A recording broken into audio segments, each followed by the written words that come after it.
Hello YouTube, Glicklad here, and tonight I'm going to play some puzzles for your enjoyment. And I'm going to start with Picross on the Falcross app. I'm going to start with some 5x5s. So if you don't know, in Picross you use the clues on the tops of the columns and the sides to determine which squares get filled in and which squares don't get filled in those you put an X to help you see where you don't fill in. So one thing you can do to start off is look for the big numbers and fill those in, as those are easy. So here, if you see my S Pen cursor, we have a 5 here. So we know that going down this column is all filled in. Then we see in the bottom row, we've already solved the 1, because there's only one paint square in this row, and we've already filled it in by solving this clue. So we know there's no paint in the rest of that row. We also see that there's a 5 here, so we'll fill that in. Above that, we see that the setup for the clues is 1, 1, and 1. When there's a 1, there's an X always on each side of the painted square. And now we see there's only room to fulfill the clue of the 1 and the other 1 by putting them there. Now by doing that, we see that we've solved the 2 without doing anything.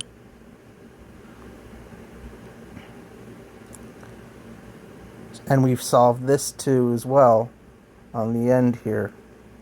I'm always going to try to keep my S Pen cursor visible so you can see. Now here, in the second row from the bottom, the clue is 3, and we see there's only room for 3 squares total outside of the X's. And for these columns here and here, we see that the clues are from the bottom 2 blocks and then 1 block. So that means there would be an X in between the 2 and the 1.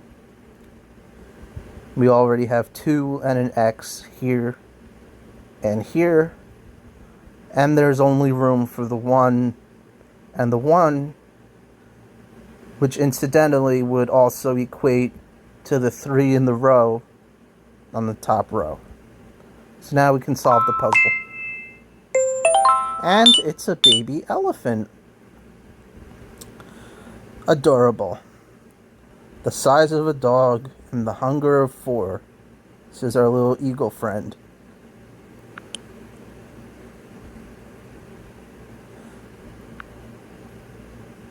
Let's do another 5x5. In this case, they've started us off with a 0 column, and it's orange because it's already solved. We just have to fill in the X's. We have 5 at the top of this column. This orange 1 turned orange, so we know we've solved one of the 1s. And there's only room for the other 1 here, so we can fill it in. The very end column, the clue is 2. It's got to be 2 in a row, because it's a single 2, it's not a combination of digits. So we've already got the first block at the edge, so to make the 2, it's got to come up 1. We could put X's there. In this row, this second row from the bottom, the clue is 3, and we have a block, no paint, and a block. Well, it's going to be 3 in a row, so you'd have to connect them. And that solves the clue, so you put an X there. By everything we've done so far, we see that these are solved. And this is solved. So the only spot you could make 2 in a row for this, and the single one for this column is here, which solves the puzzle. A giraffe, I don't know about that. That looks like some kind of sock or checkered tablecloth. Oh my goodness, there's nothing quite like a nice dirt bath. Oh boy. I'd beg to differ. I prefer bubbles myself, but that's just me. Here's an opportunity to see some advanced tactics. When there's a 4 on a 5x5 grid, you don't know whether the 4 will start here at the left side and go out to, out 4, or whether it'll start 1 square over and go to the end. But you can paint the middle of it, because you know for sure these 3 squares will be in play, whether it goes to one extreme end or the other.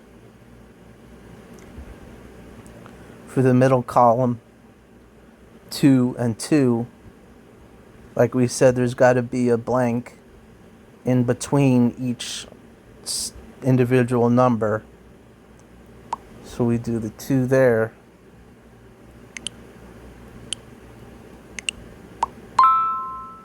That's always the setup for a 2 and 2 column. Is 2 blank 2.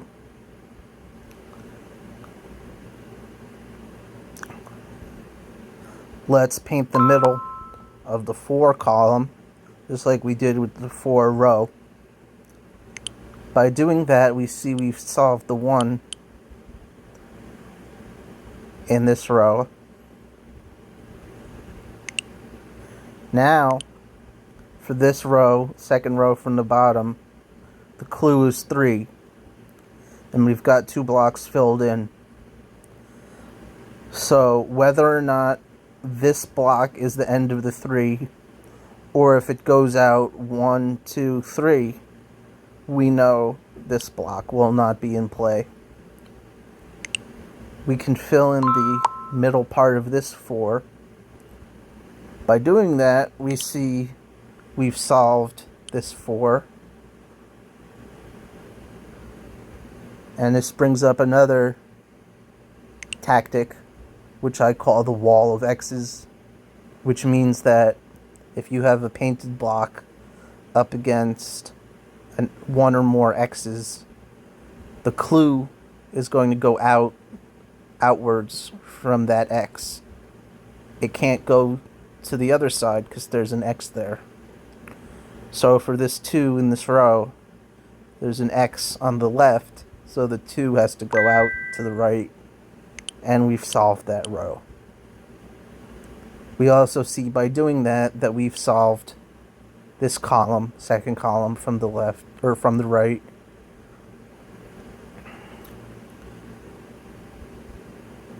Now through our X's, we see that this has to be the spot for the 3.